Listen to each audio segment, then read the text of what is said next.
My name is Stephen Akintaya. I'm Africa's most sought after investment coach. I'm a serial entrepreneur. And I started my business with about 1,000 naira 12 years ago, and I built a multi-billion naira, real estate and other subsidiary empire. And so some of what I share often are practical things that I've had to do the last 12 years that has helped me to be where I am today in terms of asset. I'm not big on keeping money in the bank. I'm big on investing. So I make money, I keep buying properties. And so some of those secrets is what I'm sharing. One of the things I've had to educate people is it's never overnight. So a lot of time when we mention the subject of billions, people are quick to think that, how can I then do it fast, quick? And a lot of people have had to reach me and they didn't like the answer they got. Sometimes people say, Stephen, how do I make money quickly? And I'll say, I'm sorry, I don't know how. And I mean it. It's not that I'm trying to just be, I have never been lucky in my life. I don't know what luck is. I've had to work hard to get to where I am today. And I've had to go through the process. Mr. Paul from Liverpool, thank you for joining. So I've had to go through a process of building wealth in my life. So it was never like, it was sudden. I never knew and then something just happened. I'm not one of those people who got there that way. I wish it was that easy for me and I can just be telling you quick ways, but mine wasn't that way. So what is land banking? Land banking is a process of buying landed properties, not for the purpose of building a house that you're going to live in, but for the purpose of investment. So in this case, you're buying properties, and the goal of buying those properties is so that you can leave it for a while and the property appreciates in value, and then you can sell it when it has appreciated. Okay, that is what land banking is about. So when you are trying to look for a land to build the house that you want to live in with your amazing family, that is not land banking. Okay, that is not land banking. Land banking is when you're looking for a land to buy that will appreciate 500%, 1,000% return on investment. Yes, you're doing land banking. That's how. Okay, that's how you build well. Okay, so I just started again, and as you're joining me, tell me your name and the city you're joining me from. Share this video at least 10 times on Facebook, on WhatsApp, on LinkedIn. Click on the Facebook party icon.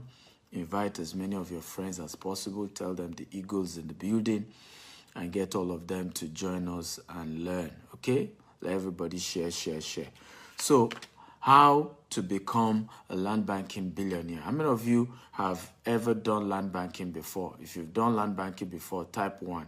If you've not done land banking before, type 2. Okay, I want to have an idea. How many of you have done land banking before? If you've done land banking, type 1. If you've not, type 2.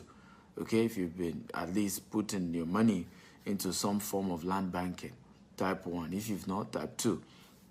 Let me see.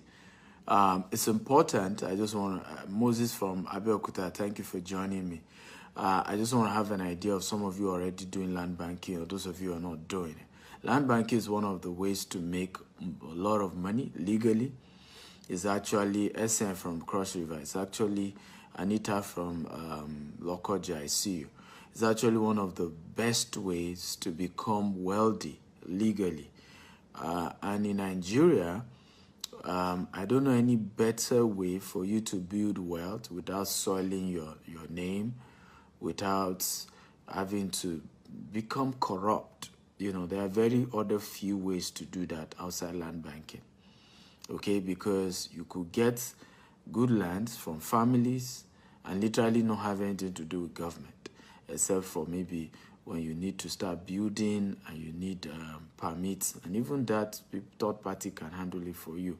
So it's one of those ways where you don't need to become a crony of political parties, of people in government, and you can build legitimate wealth that you yourself can be proud of, looking back years later and say, I'm proud of what I have built, I'm proud of what we've done. We didn't have to collect government money. We didn't have to, the money meant to do good roads. We didn't have to steal the money to build wealth, right? Land banking is one of those things because land appreciates in value even while you sleep. The house, a landlord makes more money even when they are sleeping. Okay, you buy land and you buy it genuinely from the right source, you don't need to do anything on it for the value to appreciate. Now, if you choose to do something on it like I do, then the value of that property appreciates a lot faster, and you even have a lot to benefit even faster. But you actually do not even need to do that. Okay, even if you just buy the land and you're able to have partners who make sure that your land is secure, you are guaranteed to become wealthy just by having a land. Okay, and so this is a powerful way many people have come out of poverty using this model, and it has worked over and over and over again, and it can work for you too if it's something that you want to do. For example, let me give you a story of a man called Paul Adefarasin. His father was a civil servant in Lagos State, and he retired, and they gave him £2,000. In those days, Nigeria used to spend pounds, and he decided to use his £2,000 to buy a land. Then in Victoria Island, called Akin Adeshola, is where the place is. Now you will say, well, maybe he bought VI. Why won't he buy VI? VI is a good place. But what you didn't know then, in those days, Victoria Island was a marshy land. People were not buying VI. The city of Lagos was Yaba, was Mushin, was Bariga, was Ojuelegba. I'm not kidding you. Go do your research about Lagos very well. Was Isale Eko? Victoria Island was being avoided because it was marshy. There's water around Victoria Island, so nobody wants to stay in Victoria Island. And these are some of the things people don't know. I've seen people a lot of time talk about thinking that what others did, they too will have done if they were in their shoes, not realizing the opportunity always come like a bad market. And even you, the reason you are not taking advantage of the opportunities that are coming your way now is because they don't look like they are opportunities. They are looking like it's a bad